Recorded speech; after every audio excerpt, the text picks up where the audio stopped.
Everyone, welcome back to my mini blog. আজ 6 March. তো আমাদের আজ সাডেন প্ল্যান হয়েছে যে আজ আমরা যাব দাদা বৌদির রেস্টুরেন্টে। তো যেমন ভাবনা তেমন কাজ, দুজনা রেডি হয়ে চলে এসেছি ডিরেক্ট ব্যারাকপুর।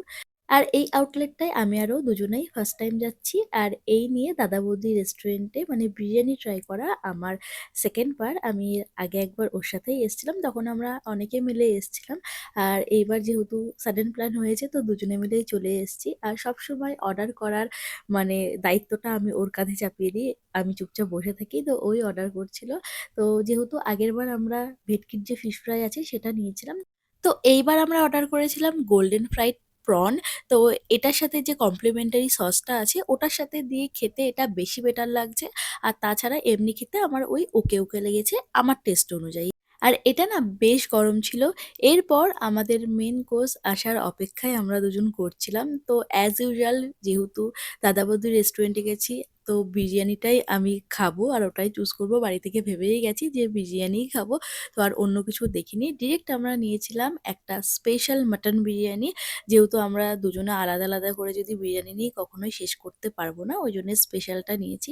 আর আমাদের এটাতে বেশ হয়েই যায়। আর এবারের মাটনটা না বেশ ভালো পড়েছিল। আগের বারের মাটনটাও ভালো লাগেনি। আর আমার না তেমন একটা আগের বারের থেকে যেন মনে হলো যে এইবারের বিরিয়ানিটা বেশি টেস্টি, আমি জানি না কেন। আর এখানে আমি ফুড ব্লগারদের মতন ভিডিও করার চেষ্টা করছিলাম। তো চলো ওদের মতনই একটুখানি ট্রাই করা যাক। বিরিয়ানির অনেকটা পরিমাণ রাইস, একটু মাটন, তার সাথে অল্প পরিমাণ আলু, পেঁয়াজ আর গ্রিন চাটনি। তো আমার এর সাথে ডিম দিয়ে খেতেও ভালো লাগে, কিন্তু এখানে তো ডিম দেয় না, তো আমি ডিমটাকে মিস করছিলাম। এর সাথে আমরা একটা রায়তাও নিয়েছিলাম। আর ফার্স্টে আমি ওকে বললাম চল ভিডিও করার জন্য আমাকে কিছু ক্লিপ তুলে দে। তো ওই জন্য আমি ফার্স্টে একটু ভিডিও করে নিলাম, তারপরে আমি ডিরেক্ট সুইচ করে গেছি হাতে, কারণ বিরিয়ানিটা সবসময় হাত দিয়ে খেতে বেশি বেস্ট লাগে। আমার তো হাত দিয়ে খেতেই ভালো লাগে।